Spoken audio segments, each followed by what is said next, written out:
मैं हूं नीरज कुमार और आप देख रहे हैं मी मीडिया न्यूज। वक्त हो गया है दिन भर के बड़ी खबरों की। मणिपुर के एक गांव में उग्रवादियों ने ड्रोन से बम गिराए, जिस कारण 5 घरों में आग लग गया। वहीं हमला के बाद सुरक्षा बलों ने करारा जवाब दिया। तेलंगाना और आंध्र प्रदेश में कहर बनकर बरस रहा है बारिश, जहां अब तक 31 लोगों की मौत हो गई है और 432 ट्रेनों को रद्द कर दिया गया है। गुजरात के करीब अरब सागर में बड़ा हादसा हो गया, जहां इंडियन कोस्ट गार्ड का एक हेलीकॉप्टर दुर्घटनाग्रस्त हो गया, जिसमें 2 पायलट लापता है। यूपी के सीएम योगी आदित्यनाथ सपा के घर करहल विधानसभा क्षेत्र में जमकर गरजे, जहां योगी ने कहा गुंडई और अत्याचार सपा के डीएनए में है। बिहार में जनसुराज के नेता प्रशांत किशोर ने एक दिवसीय दौरे के दौरान कैमूर में कहा कि आगामी रामगढ़ विधानसभा उपचुनाव में जनसुराज अपना उम्मीदवार उतारेगा। दिल्ली आबकारी नीति घोटाला से जुड़े सीबीआई मामले में मुख्यमंत्री अरविंद केजरीवाल को एक बार फिर से झटका लगा, जहां राउज एवेन्यू कोर्ट ने सीएम अरविंद केजरीवाल की न्यायिक हिरासत 11 सितंबर तक बढ़ा दी है। पंजाब के फिरोजपुर के अकालगढ़ गुरुद्वारा साहिब के सामने एक कार में सवार होकर आए युवकों ने दूसरी कार का पीछा करते हुए उस पर 50 राउंड फायरिंग कर दी। हमले में जसप्रीत कौर सहित 3 लोगों की मौत हो गई। बता दें कि आजकल पंजाब में कानून नाम की कोई चीज नहीं है। जहां एनआरआई को अमृतसर में सरेआम गोली मारा गया, वहीं हर रोज कहीं न कहीं कोई न कोई गोलीकांड जरूर होती है। हरियाणा के सीएम नायब सैनी ने करनाल के नीलोखेड़ी में जन आशीर्वाद रैली को संबोधित किया। मुख्यमंत्री नायब सैनी ने कांग्रेस के हरियाणा मांगे हिसाब अभियान पर कटाक्ष करते हुए कहा कि भाजपा सरकार नियमित रूप से लोगों को अपने काम का हिसाब देती है। उत्तराखंड के सीएम पुष्कर सिंह धामी ने मतांतरण, लव जिहाद जैसे प्रकरणों में कानून होने के बाद भी रोक नहीं लगने पर नाराजगी जताई। उन्होंने ऐसे प्रकरणों पर कड़ी कार्रवाई के निर्देश दिए। झारखंड के सीएम हेमंत सोरेन ने दिल्ली में कांग्रेस अध्यक्ष मल्लिकार्जुन खड़गे और विपक्ष के नेता राहुल गांधी से मुलाकात की। इस दौरान उनके साथ उनकी पत्नी भी मौजूद थी। दोस्तों, आगे बढ़ने से पहले आपसे रिक्वेस्ट है कि अगर आपने अभी तक इस न्यूज को लाइक और कमेंट नहीं किया है तो प्लीज लाइक और कमेंट कर दीजिए, क्योंकि आपके लाइक और कमेंट का मैं कब से इंतजार कर रहा हूं। और जैसा कि आपको पता है कि कमेंट करने वाले लोगों के नाम हम न्यूज के लास्ट में बताते हैं, इसलिए न्यूज को लास्ट तक जरूर देखिए। प्रधानमंत्री नरेंद्र मोदी अपने ब्रुबेन के यात्रा पर पहुंच गए, जहां एयरपोर्ट पर क्राउन प्रिंस हाजी अल मुहतादी बिल्लाह ने उनका जोरदार स्वागत किया। इसके बाद वे एयरपोर्ट से होटल के लिए रवाना हुए। जिस होटल में वे ठहरे हैं, वहां प्रवासी भारतीयों ने भी उनका जोरदार स्वागत किया।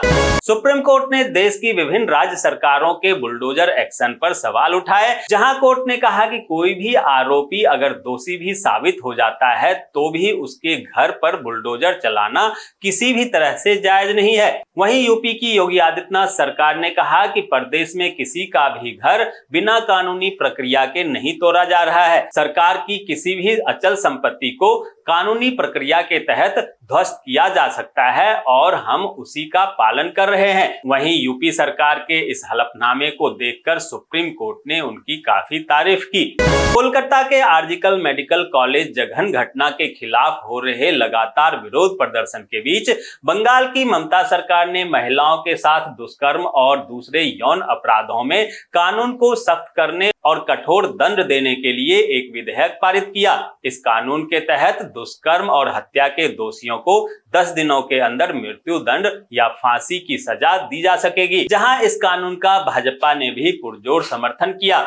फिल्म अभिनेत्री कंगना रनौत ने इंटरनेट मीडिया पर इमरजेंसी और नेटफ्लिक्स सीरीज IC 814 की तुलना करते हुए कहा कि क्या सेंसरशिप केवल उन्हीं फिल्मों के लिए है जो ऐतिहासिक तथ्यों पर आधारित होती है, जबकि OTT प्लेटफॉर्म पर हिंसा और नग्नता बेलगाम प्रदर्शित किए जा रहे हैं। OTT फिल्म IC 814 के विवाद को ध्यान में रखते हुए सूचना मंत्रालय ने नेटफ्लिक्स को जबरदस्त फटकार लगाई थी, जिसके बाद नेटफ्लिक्स ने सरकार को आश्वासन दिया है कि वो अपने फिल्म में बदलाव को तैयार है। गुजरात के अहमदाबाद में भाजपा के सदस्यता अभियान का आयोजन किया गया। इस दौरान मुख्यमंत्री भूपेंद्र पटेल ने सबसे पहले सदस्यता ग्रहण की। राजस्थान के बाड़मेर में वायुसेना की MiG-29 विमान नियमित प्रशिक्षण के दौरान क्रैश हो गया। हादसे के बाद विमान में आग लग गई। अच्छी खबर यह है कि पायलट सुरक्षित हैं। IDBI बैंक में स्पेशलिस्ट ऑफिसर के पद पर भर्ती निकली है। उम्मीदवार 15 सितंबर तक ऑफिशियल वेबसाइट idbibank.in पर जाकर आवेदन कर सकते हैं। छत्तीसगढ़ के सीएम विष्णुदेव साय ने रायपुर के साइंस कॉलेज में बीजेपी के सदस्यता अभियान के तहत खुद सबसे पहले सदस्यता ग्रहण किया। जम्मू कश्मीर में PDP की अध्यक्ष महबूबा मुफ्ती ने बीजेपी के साथ किसी भी तरह के गठबंधन की संभावना को खारिज करते हुए कहा कि विधानसभा चुनाव के बाद उनकी पार्टी के बिना सरकार गठन संभव नहीं होगा। महाराष्ट्र के डिप्टी सीएम देवेंद्र फडणवीस की आलोचना करते हुए मनोज जांगरे ने कहा कि सभी को मालूम है कि हर चीज के पीछे फडणवीस का हाथ है, उनकी मर्जी के बिना सरकार में कुछ नहीं होता।